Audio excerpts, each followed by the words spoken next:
Oke, yang pertama-tama salam sejahtera bagi kita semua. Kembali lagi dengan saya Afriono Tegaku dari Fakultas Ilmu Sosial jurusan Sosiologi. Nah, dan di kesempatan kali ini saya akan coba menjawab tugas UTS dari Minora Mimestra dan bunyi soal yaitu pertama, buatlah 2 bentuk pertanyaan wawancara terhadap petani dan dosen. Yang kedua, buatlah masing-masing aktivitas wawancara menggunakan rumus berita 5W tambah 1H. Yang ketiga, buatlah sebuah berita yang bertemakan tentang pembelajaran online. Dan yang keempat, apa yang Anda lakukan jika seorang jurnalis harus membuat berita yang ada di sekitar lingkungan Anda sendiri? Berikanlah sebuah contoh. Nah, dan di sini saya sudah punya jawaban dari 4 pertanyaan ini. Dan sebelum kita masuk pada jawaban saya atau wawancara-wawancara yang nanti saya paparkan di dalam bentuk video. Untuk itu jangan lupa teman-teman ikuti terus, like, komen, share sebanyak-banyaknya, dan jangan lupa tekan loncengnya. Mungkin sekian dari saya. Silakan menonton dan jangan lupa like dan komen. Terima kasih. Pertama, selamat siang Niat. Selamat siang. Ya, kedatangan saya ke sini bahwa ada tugas yang sudah diberikan dari dosen saya yaitu Minora Mimestra. Nah, di sini saya ingin wawancarai kepada NER dan ada 2 pertanyaan. Di sini saya ingin tanya, bagaimana pendapat Miner tentang minyak goreng yang saat ini masih menjadi dampak bagi pedagang dan masyarakat? Terima kasih. Sebelum saya menjawab pertanyaan Anda, saya mau menjelaskan juga tentang maksud Anda mewawancarai MNER. Jadi di program studi pendidikan sosiologi itu ada mata kuliah tentang apa? Tentang mata kuliah apa namanya? Jurnalis sosial. Tentang jurnalis sosial. Jadi seorang mahasiswa yang mengikuti pendidikan di prodi pendidikan sosiologi FIS Unima, dia akan menempuh yang namanya mata-mata kuliah. Ini mata kuliah tentang jurnalis ya. Jadi seorang mahasiswa bukan hanya nanti menjadi guru, tetapi dia juga memiliki kompetensi tentang menjadi seorang jurnalis. Ini saya kira sebagai daya tarik bagi adik-adik mahasiswa nanti, mahasiswa yang baru, mereka akan mengikuti program seperti ini. Kamu semester berapa? Semester 4 Ner. Namanya siapa? Afriono Tegaku. Nah, ini Ketua kelas B. Ketua kelas itu. Jadi kamu memang ini dalam proses latihan, pembelajaran, bagaimana kita akan berhubungan, bersinggungan dengan masyarakat, kalayak masyarakat. Itu saya kira ini satu mata kuliah yang bagus, melatih mahasiswa bagaimana dia berwawancara dengan stakeholders, bagaimana wawancara dengan masyarakat, tokoh masyarakat sesuai dengan masalah yang ada. Nah, saya akan menjawab pertanyaan Anda, yaitu bicara tentang masalah minyak goreng di Indonesia. Nah, jadi ini hukum ekonomi ya. Jadi kalau kita bicara tentang kelangkaan sembako, bukan hanya minyak goreng.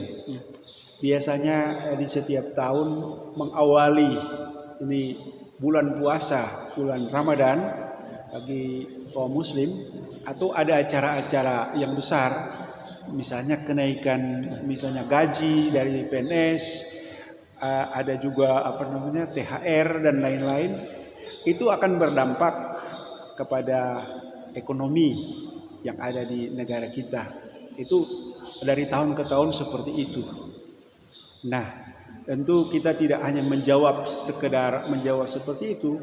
Saya sebagai dosen dan sebagai ketua program studi juga melihat kita jadi ada sense of crisis. Jadi seorang mahasiswa itu nanti akan memiliki yang disebut sense of crisis. Dia akan melihat di mata-mata kuliah yang lain juga ada, tapi untuk mata kuliah jurnalis sosial ya, jurnalis sosial, dia akan kepekaan ya terhadap masalah-masalah yang ada di masyarakat. Mengapa minyak goreng langka? Mungkin kita sudah baca ya dalam berita-berita macam-macam alasan. Tapi tentu ini tanggung jawab pemerintah. Nah, kalau kita ikuti perkembangan terakhir bahwa ada dirjen ya bidang luar negeri perdagangan yang sekarang tersangka. Anda mungkin sudah ditangkap. Nah, itu. Jadi ternyata ada apa? Ini KPK punya wilayah ini ya. Mereka akan ditangkap kalau memang betul-betul mereka menerima sogok ya dari perusahaan, dan ini berbahaya bagi kelangsungan sebuah negara. Saya kira presiden ini sangat proaktif. Presiden menegur menteri yang terkait dengan itu, dan terima kasih. Ini bukan polisi yang menangkap ya, bukan polisi yang mendapatkan masalah ini di masyarakat, tetapi justru dari mana? Dari pihak kejaksaan. Jadi kejaksaan ini ada 3 ya lembaga yang punya hak untuk untuk katakanlah menyelesaikan masalah-masalah korupsi, terutama masalah-masalah pelanggaran seperti ini, yaitu kejaksaan, polisi, dan siapa? KPK. Jadi 3 lembaga ini, KPK, apa itu kepanjangan KPK? Komisi Pemilihan. Bukan pemilihan. Komisi. KP, yang K itu korupsi. Komisi korupsi. Nanti cari ya, dan akan jawab semua ya, KPK. Ya. Komisi Pemberantasan Korupsi.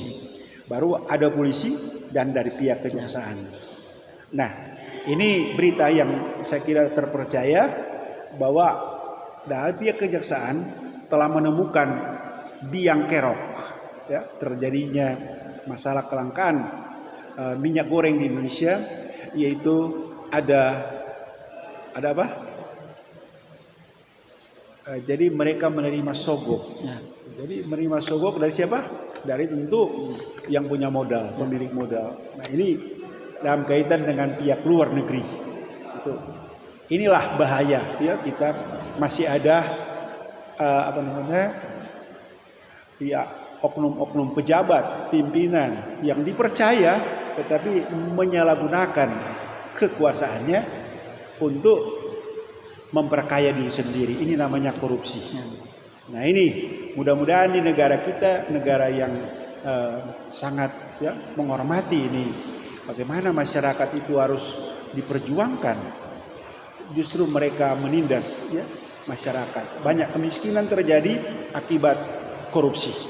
Jadi ujung-ujungnya kelangkaan minyak goreng Indonesia adalah korupsi.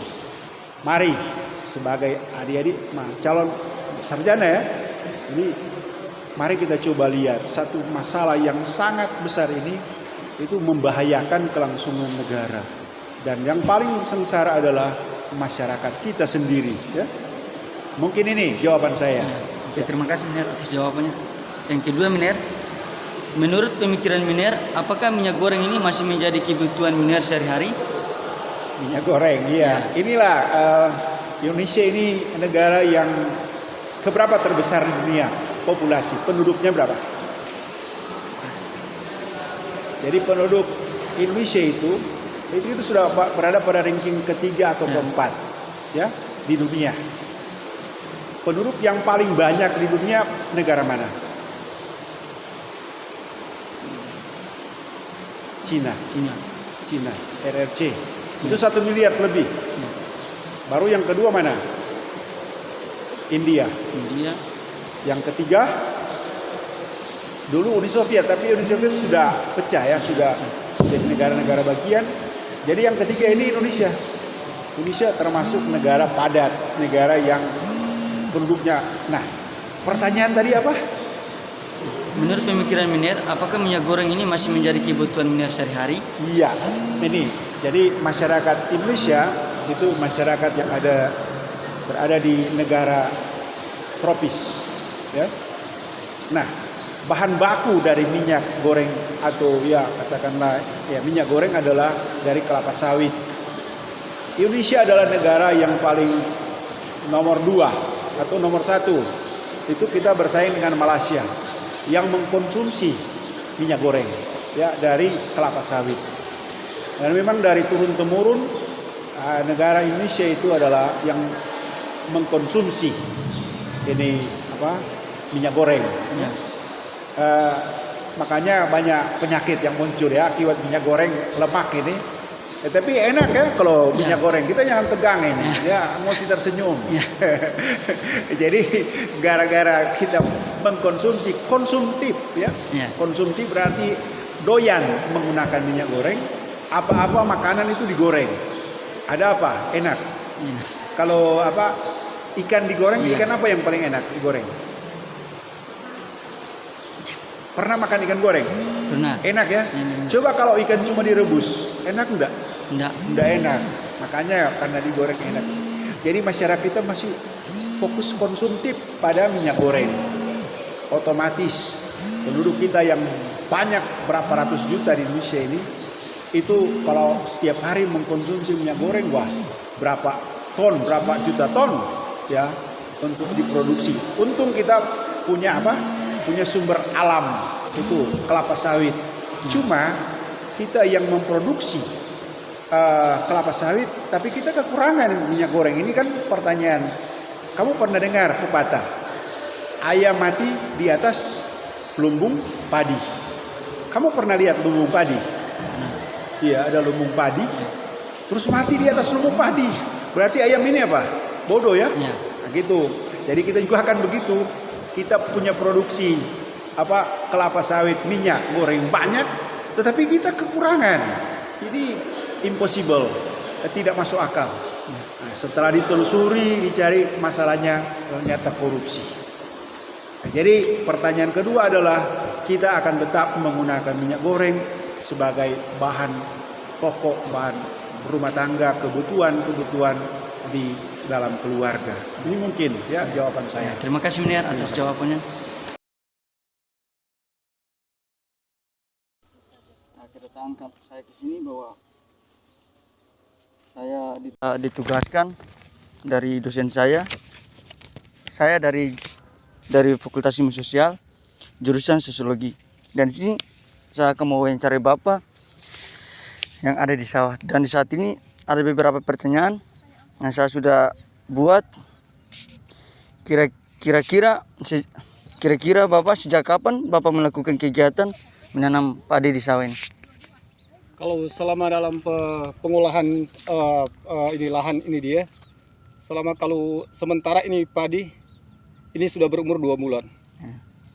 Jadi kalau seandainya padi baru dihambur, dia selama 2 minggu atau 3 minggu baru dipupuk. Terima kasih Pak. Lanjut. Setelah itu baru kita lihat tuh mana yang boleh mau dicarikan rumput seperti ini, dikeluarkan rumputnya.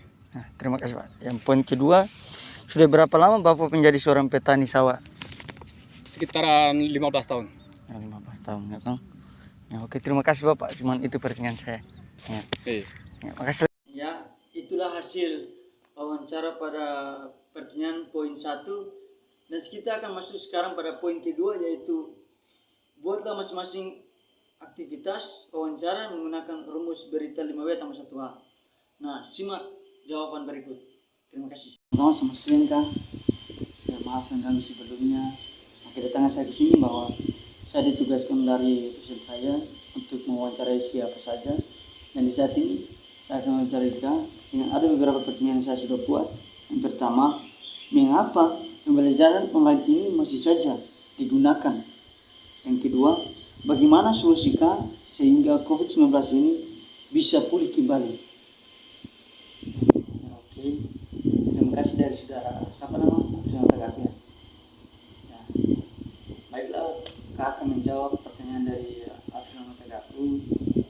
Ya, menurut saya sih ya tetap masih saja digunakan, karena orang lihat saja bahwa saat ini dari tahun 2019 sampai 2022 ini masih saja ada isu tentang COVID-19. Nah, di saat ini ada isu baru lagi, yaitu COVID baru lagi. Kasus darurat. Nah, itulah salah satu hambatan mengapa saat ini orang masih belajar online, karena itu ada kendala COVID-19, sehingga orang juga beraktivitas maupun di rumah, bahkan di kampus, bahkan lain sebagainya itu sangat terhalang oleh itu tadi COVID-19.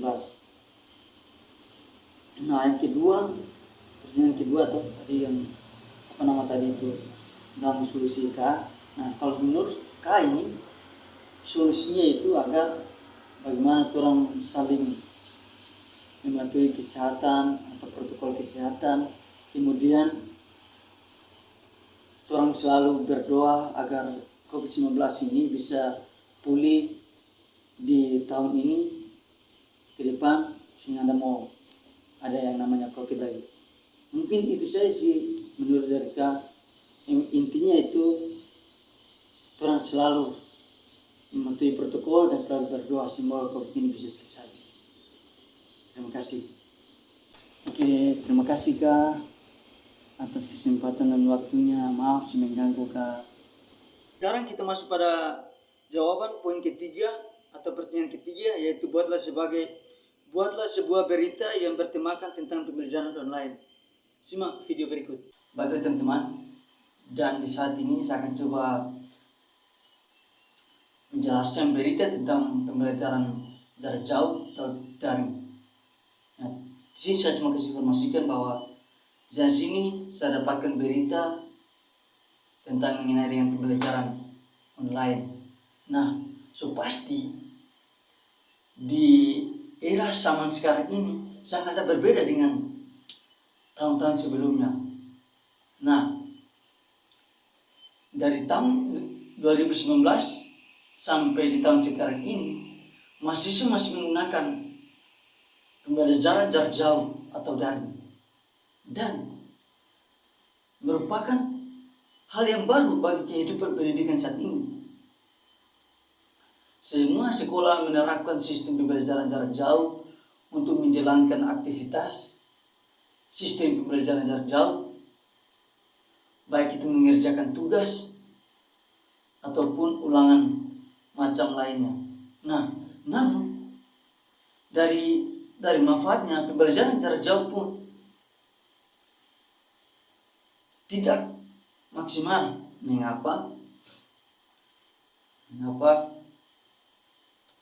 Karena banyak siswa yang tidak serius dan bermalas-malasan mengerjakan tugasnya atau mencontek dan lain sebagainya. Nah, pembelajaran jadi tidak masuk seutuhnya. Banyak guru yang juga masih lebih diperintahkan ketika melakukan pembelajaran daring, karena para guru merasa bahwa lebih memakan banyak waktu dan tenaga keseimbangan sekolah biasanya. Nah, jadi itulah salah satu informasi berita saya tentang pembelajaran jarak jauh atau online. Nah, mungkin ada kata yang kurang teman-teman atau siapa saja yang menonton video ini, saya minta maaf. Jadi akhir kata saya dengan video berita tentang pembelajaran online ini sekian, terima kasih. Terakhir dari pertanyaan nomor 4, yaitu apa yang Anda lakukan jika seorang jurnalis harus membuat berita yang ada di sekitar lingkungan Anda sendiri? Buatlah sebuah contoh. Simak jawaban berikut. Sekian, terima kasih. Oke, baiklah, di sini saya akan menjelaskan lagi atau memberikan salah satu contoh tentang seorang jurnalis yang ada di lingkungan kita. Nah, yang pertama itu seorang jurnalis harus membuat berita di lingkungan kita itu harus benar-benar siap sebelum menjalankan wawancara. Kemudian contohnya itu misalnya dosen dengan mahasiswa. Nah, di mana dosen itu atau sudah siap betul untuk bagaimana orang mewawancari dia. Kemudian Sifat juga begitu, harus sudah siap untuk mewawancarai kepada dosen tersebut. Nah, dan bagaimana dengan salah satu contohnya, itu contohnya misalkan dosen dengan siswa. Misalkan siswa mewawancarai salah satu dosen dengan pertanyaan, kira-kira Minir, apa yang menjadi dampak dalam melihat kondisi masyarakat atau melihat kondisi ekonomi yang saat ini minyak kelapa menjadi salah satu sorotan bagi warga masyarakat setempat.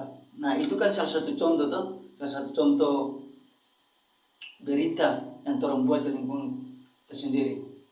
Nah, mungkin itu adalah salah satu contoh bagi minorisasi. Oke, mungkin itu saja, sekian dari saya. Terima kasih.